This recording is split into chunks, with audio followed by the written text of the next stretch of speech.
Now we're ready for meditation.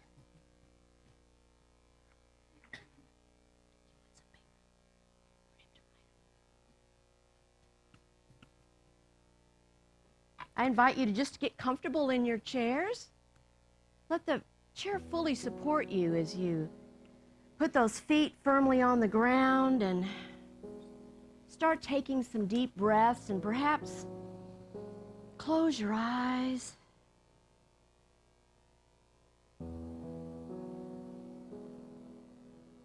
Breathing in and breathing out that beautiful breath of God that settles us into this perfect time and space.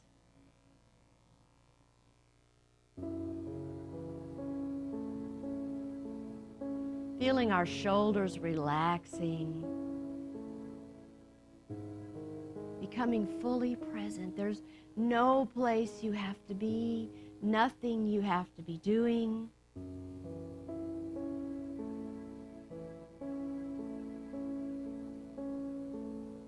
Now I invite you to bring into your mind the picture of someone that you consider like a mentor, a teacher, a guru, someone that you look up to, that you look to for guidance perhaps, someone that you would ask advice of.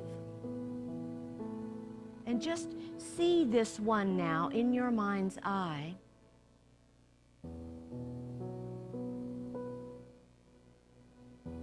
Feel yourself making a connection with this being, heart to heart and soul to soul.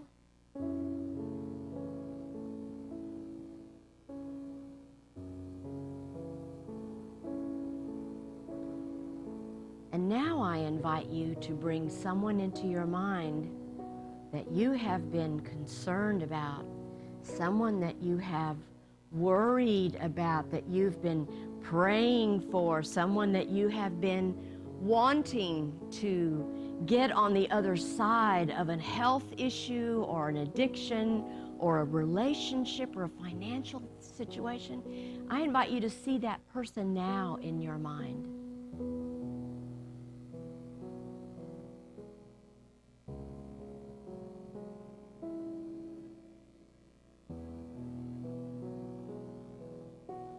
What would your mentor say to or do for this one that you have been carrying in your heart, on your mind, on your shoulders? What would this wise one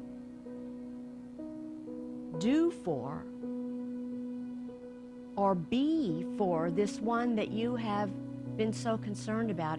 I invite you to take that question into a few moments of silence.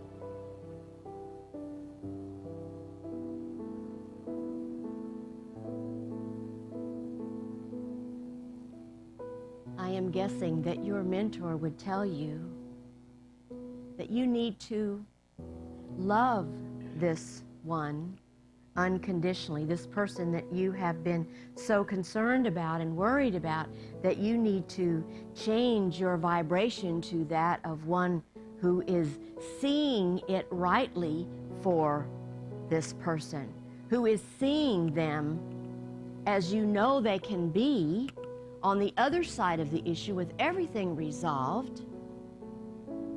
See them as you know they already are in spirit, whole and well and perfect in every way.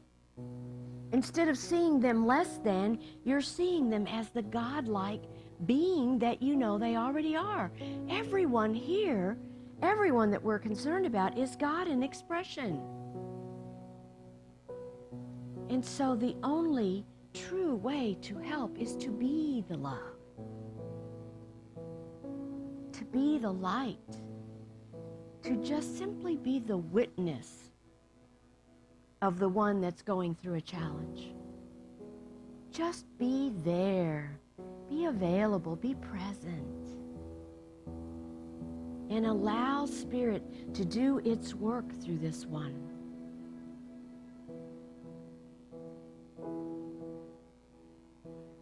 Love is truly the healing harmonizer of all situations, no matter what is occurring in our lives.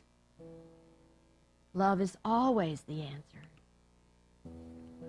And so I invite you to just keep your heart open and keep yourself centered and grounded in Spirit, knowing that you will be shown and guided every step of the way, no matter what challenge you are facing or the person that you're concerned about as well.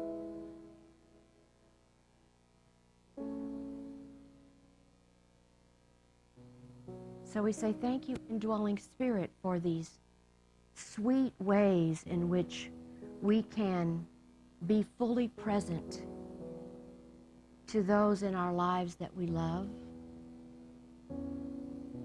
Thank you for the tools, for the knowledge,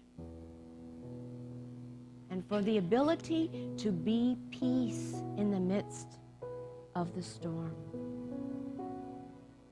And we say thank you that this is so, and so it is, and so we allow it to be. Amen.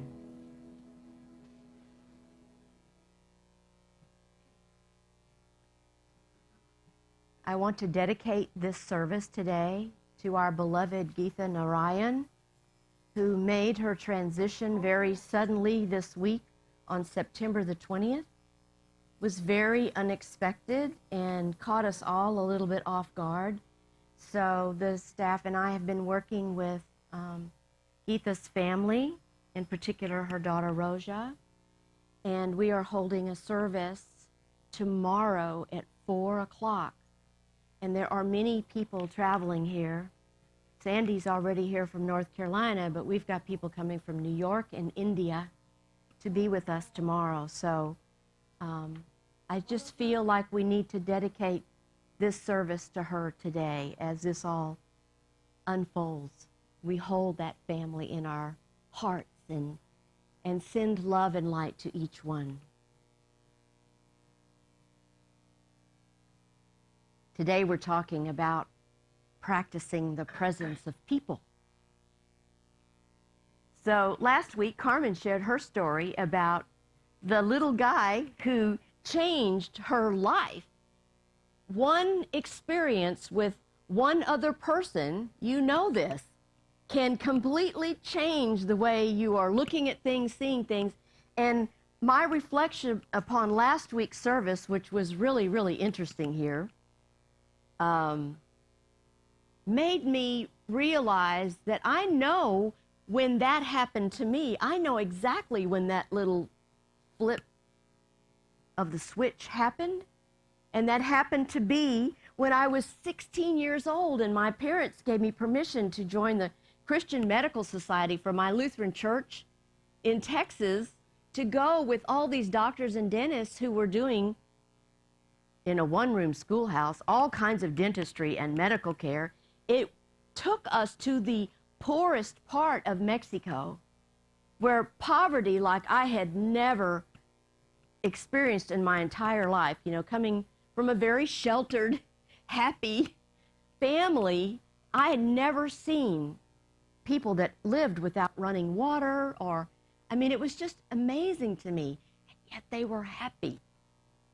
And what happened to me was I fell in love with the people. So here are these doctors and dentists doing this wonderful care, and then the rest of us, the youth that were invited to attend, we sang and we learned how to play the guitar and sang Cristo mi amo, and we entertained the children while their parents had medical care. It changed my life. It changed me at such depth that all I could think of was I have to grow up and help people. That's what I'm supposed to do. Look at how wonderfully happy these people are, and they have so little. There's something here for me to learn. And so what a great thing for a 16-year-old to have that kind of experience. I learned how much I had to be grateful for. Probably foremost in my mind was I didn't really know how good I had it until I saw how other people lived in the world.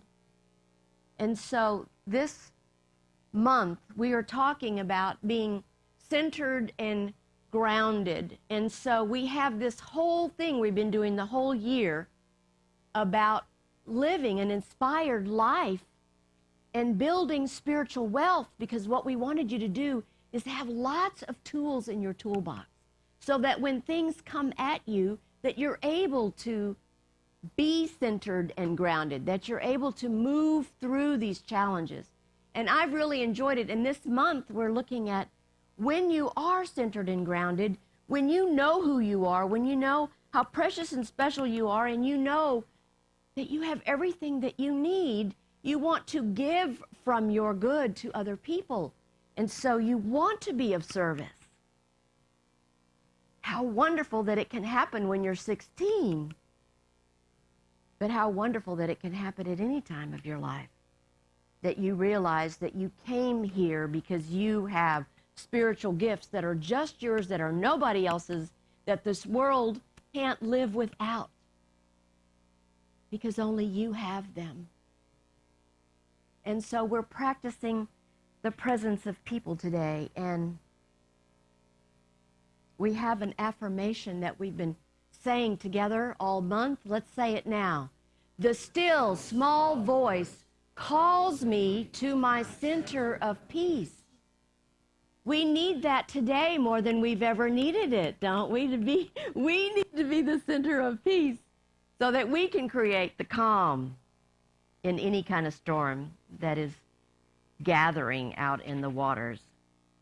So when I think about practicing the presence of people, the first thing that I thought of was Brother Lawrence in his book, Practicing the Presence of God, because that sweet man learned how to observe people in all circumstances and situations, and even in the menial tasks of his day, washing dishes or whatever he was doing in the kitchen for the order that he had joined to become of service to humankind, he was love in expression. He was practicing the presence of God in everyone that he met.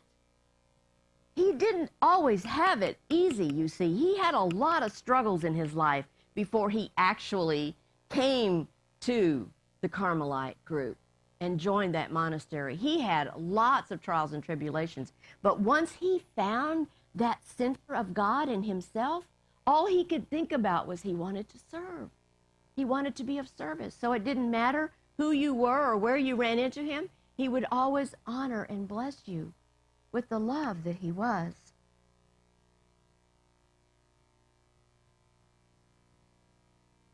He demonstrated unconditional love for everyone. And the last 40 years of his life, he was in continual practicing the presence of God in himself so he could be that for other people. I'm humbled by that. His solid faith made it easy for him to take all of his actions out into the world with the love of God in his heart. So I want to bring you to the Corinthians scripture that I know that you know, 1 Corinthians 13, verses 4 through 7.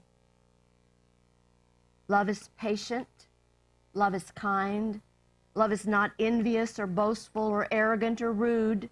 It does not insist on its own way. It is not irritable or resentful. It does not rejoice in wrongdoing, but rejoices in the truth. It bears all things, believes all things, hopes all things, and endures all things. Love never ends. Isn't that a promise that we want to live by. And isn't that what Brother Lawrence demonstrated in his life?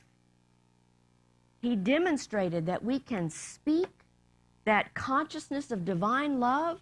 We can be that. If we want to exercise our God-given power to build and to bless and to heal ourselves and others, we have to be that consciousness. We have to live from that Christ consciousness within us. We know that when we live up to the Jesus Christ standard, by living from our Christ consciousness, that we are living Jesus' example, our way shower, the one who taught us how we need to be. When divine compassion and consideration for all creation and the good of all fills our mind and heart, that love that we are is purely spiritual. Purely spiritual. You see, love is a spiritual quality. And as we come into that consciousness of truth of being, we feel that warmth of divine love inside of us. It's in our soul. It's at the depth of who we are. And we naturally and spontaneously express it from that place because we can't help ourselves. Our soul is so filled up. And I know you know this. I know you feel that when you're of service to others, even if you're just witnessing someone who has had an experience in their life and you're just listening with an open heart. You know that you are being that Christ presence for them. And what a gift that is. We live as love and we express it unconditionally. No conditions, no strings attached. Now, every single one of us here has someone in our life that we are so concerned about, that we want to heal their addiction. We want to heal their physical pain. We want them to not be depressed. We want them to be happy. We want them to listen to our wisdom. We know what they need, don't we? Do we know what they need? We know what they need to do. We know what book they need to read. We know what class they need to take. We know what website they need to visit. Because we know that we can fix them. We can make it better, can't we? Isn't that something that is just like humanly innate in us? We want everybody to be, and I'm as guilty as everybody else. I've had a period in my life where I was trying to get a suicidal woman happy.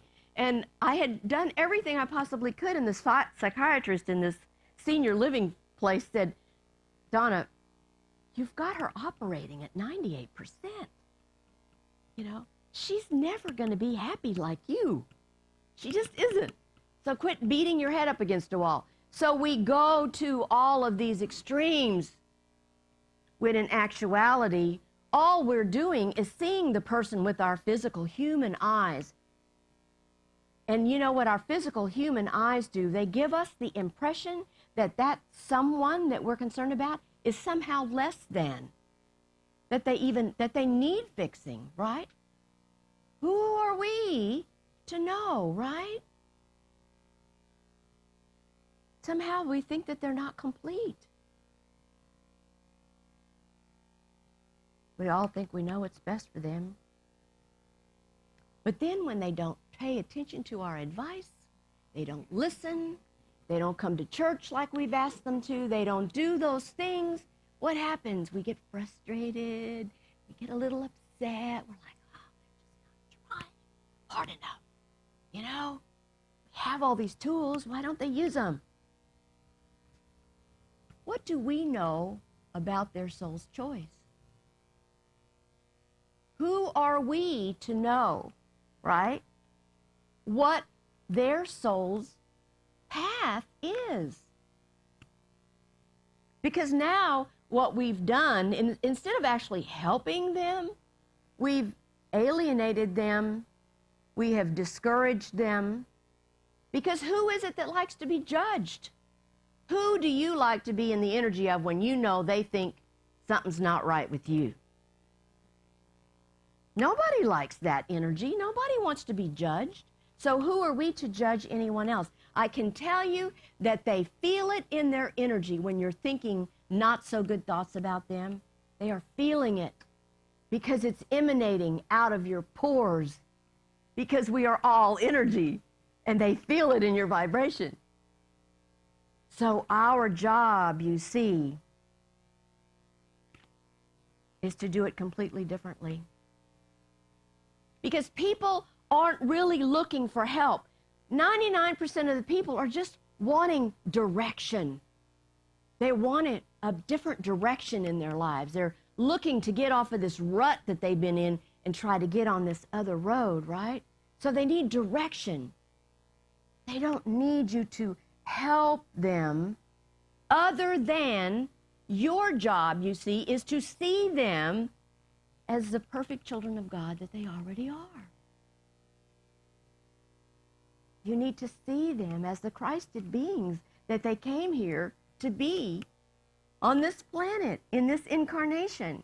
You need to see beyond appearances to know the truth that in spirit they are already exactly as they were intended to be when they came here. You need to know the truth for them when they cannot see it for themselves. And when we do this, when we can really hold this for people that we love, we are seeing with spiritual eyes. It's a completely different thing than seeing it from the human eyes perspective. Because with the spiritual eyes, that's what God sees in everyone all the time, right? So it's a matter of consciousness, and we all know that we cannot solve anything in the consciousness with which an issue was created. We have to rise above it and see it from a spiritual perspective. We can't stay in here in this negative energy and try to change it. We have to change the consciousness. And guess what? The way that we help other people is to center ourselves first and see ourselves centered and grounded and whole and raise our own consciousness, because change only happens in the consciousness of the person themselves. You can't change someone else's consciousness. You can only raise your vibration and your consciousness and then see them as whole and complete. And you know what? Eventually, they will feel that in the vibration. They will raise their own consciousness and they will change their own lives when and if it's their soul's choice.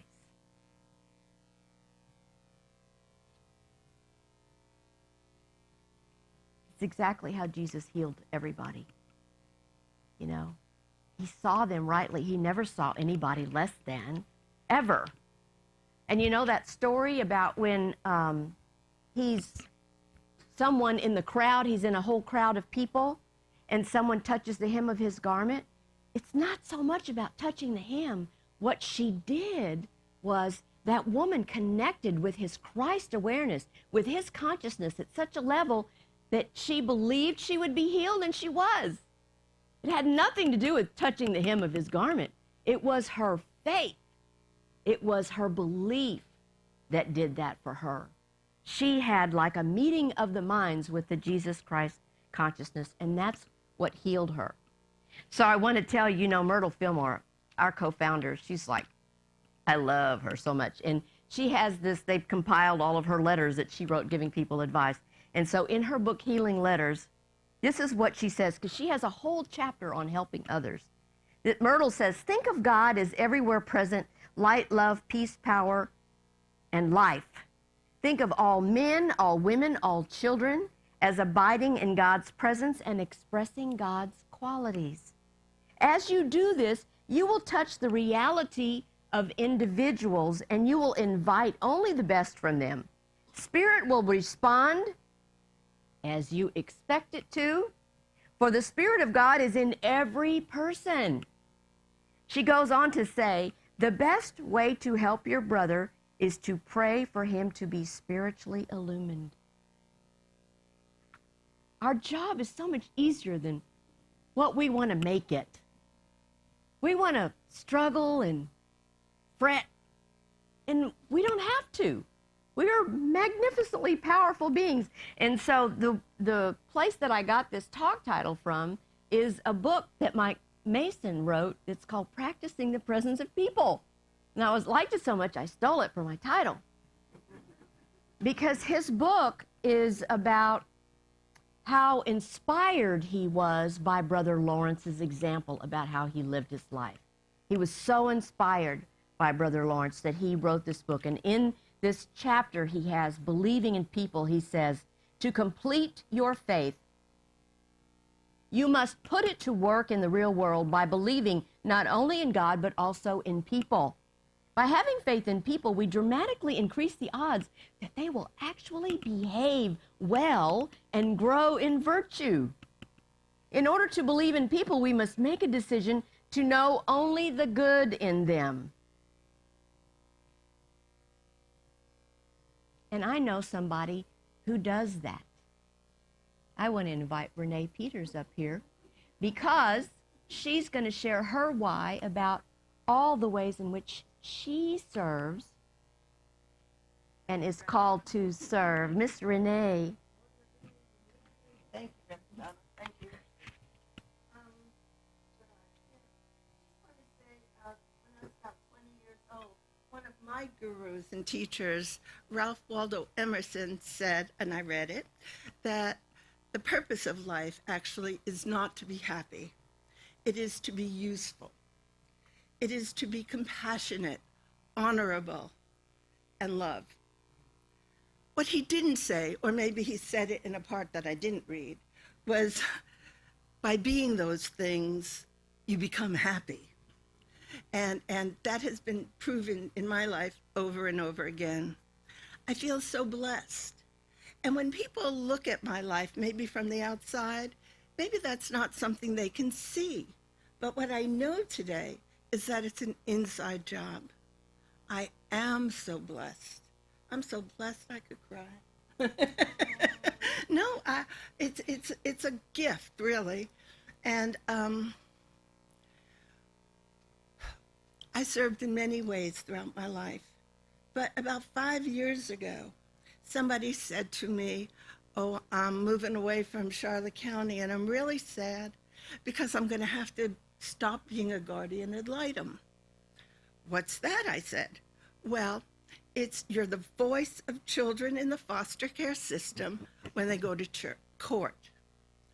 You're so much more than that, but that's what she said.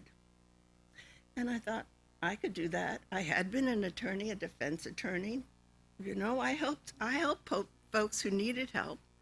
And I thought, one-on-one, I can't help the world, but I can help one who is the world. I can be the world for that person.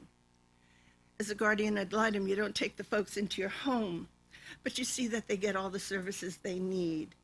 And if possible, you become their one safe person if they have no other safe persons. You become a friend, maybe a lifelong friend. It's been the greatest gift to me, and I think I have helped the children that I've come to care for and love. I remember when I was first a guardian ad litem, I said to my daughter, I said, the one thing I would ask for is that the kids can talk. So, of course, my first 3 cases were of nonverbal children. And God has a great sense of humor and a way of teaching me. And the lesson was that I can communicate and get the needs met of even those kids. And then God had the great sense of humor of giving me a 16-year-old girl. Oh, my gosh, and I didn't pull my hair out. And we became great friends. And I know I was important in her life and made a difference. And all I can really say about it is that I am so much richer for having given of my time and talent to that wonderful program. It spoke to my heart, and it continues to do so, because if not for my many blessings, where would I be? Yeah, and I've been fortunate. Yeah, and thank you, Reverend Donna. That's it. Thank you. Oh. She didn't tell you all the things she does because she's the treasurer of our board. She's a prayer chaplain. She serves in this church in many ways. We're so grateful. I know that you've been hearing from volunteers here in this church every single Sunday because they're passionate about what they do, and they are making a difference in our community. This community couldn't survive if it wasn't for all the ways in which people volunteer, because we just have a very tiny staff. And we have so many committed and dedicated volunteers that are here every single week. But what I want you to know is that I have never known, I don't think in my life, anyone than two individuals I'm going to call out this morning that work in the community in so many ways. And that is Sam Coleman and Sushila Cherian. Sushila, I mean, if you're to look at their schedule, I get tired just looking at their calendars because they're going here, going there, helping. And we're just touched by all that you do. Thanks so much. So Tracy gave me this cool deck of cards for my birthday. It's called Soulful Woman Guidance. And the card I picked for today is, you can't make this stuff up, is number 9. It's called Service is Co-Creation. Okay? And it says, my service, no matter how great or small, is a conscious act of co-creation with the world. I see you all as practicing the presence of God and practicing the presence of people every day as you live the love that you came here to express. Thank you so much. Okay, it's time for a joke. So there was this classroom, there was a math teacher, and she was becoming a little frustrated because little Johnny wasn't paying attention to the math lesson, and so she decided to call on him. And so she says, Johnny, tell me what is the importance of 2, 4, 8, and 10? And Johnny went, I know, ABC, NBC, CBS, and the Cartoon Channel.